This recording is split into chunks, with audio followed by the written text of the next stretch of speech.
Hey guys, here's another video that reviews important topics that show up on math standardized tests.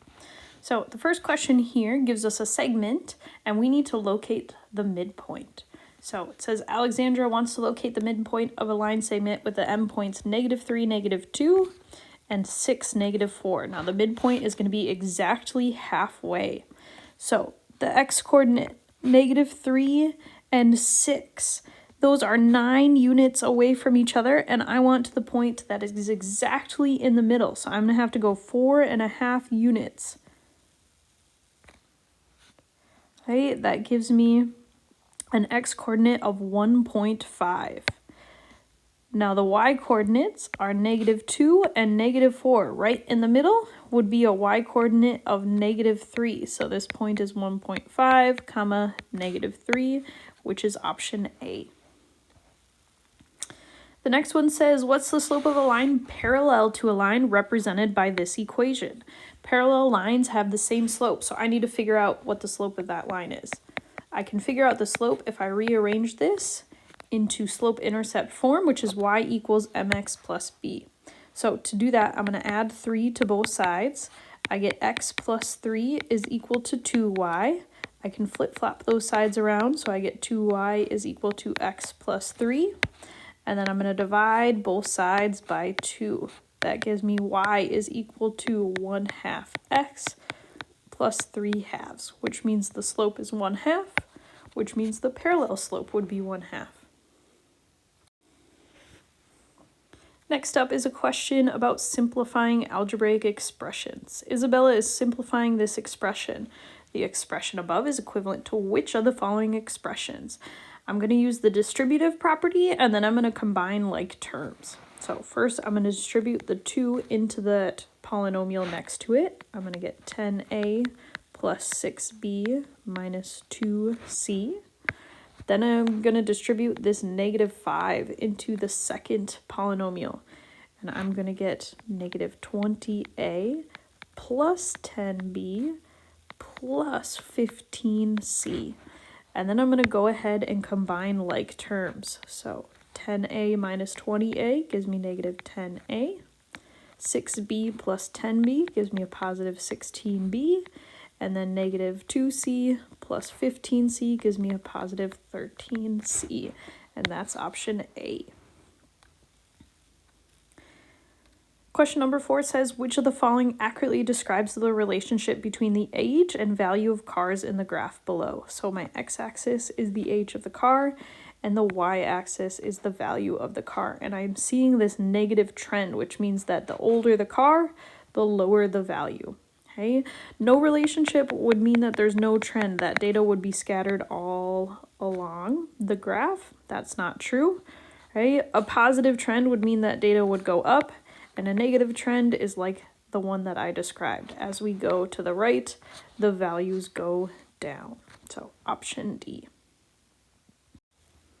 Question number 5 says, what shape does the vertical cross-section of the figure below create? Now, a vertical cross-section is imagining taking a plate and slicing that figure in half vertically, meaning up and down. So I'm going to imagine taking a plate and crossing it through this cylinder, slicing it in half, and opening up those 2 sides. Okay, this is going to create a rectangle. Next, we have a question about graph analysis. It says global temperature average in Fahrenheit degrees. Okay, so it looks like we have years across the x-axis, and then we have degrees in Fahrenheit across the y-axis.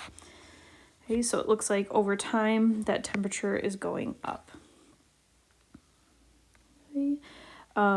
A says the bar graph does not take other factors into account. Well, this isn't a bar graph, and I'm not sure it's about comparing the factors, so I'm going to cross that one off.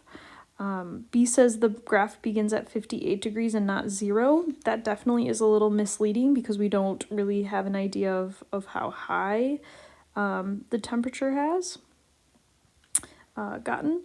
C says the lines on the graph don't connect the values. Well, that's not true. They do connect. And the graph values are measured in Fahrenheit instead of more scientific Celsius.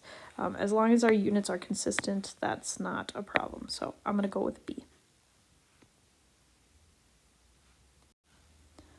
Next up, it says if Jenny puts $150 into her savings account, which pays 5% simple interest per year on January 1st, how much interest will she earn by December 31st of the same year? And it gives us a formula to use. So amount of interest is P, which is the principal, the amount of money invested, times R, the rate, times time. Okay, and we have to remember to convert the rate to a decimal. So 5% is 0.05.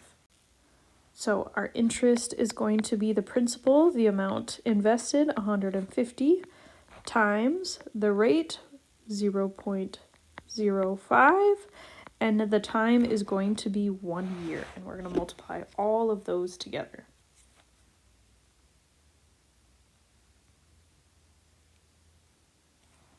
And I get 7.5, which is option B.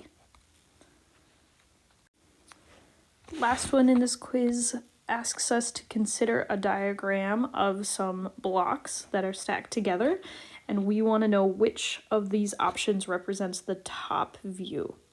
Well, I can see 3 boxes next to each other, okay, in the front, so I should have 3 boxes connected when I look from the top, the bird's eye view. So I'm going to eliminate option D and option C because neither of those have 3 in the front. Okay. When I look at this box here that I put a purple X on, I can see that it's kind of overlapping between those first 2 boxes, which shows up here in A. That would be that purple box, and then underneath it we have half of the 2 boxes that I put a red X on. So I'm going to go with option A.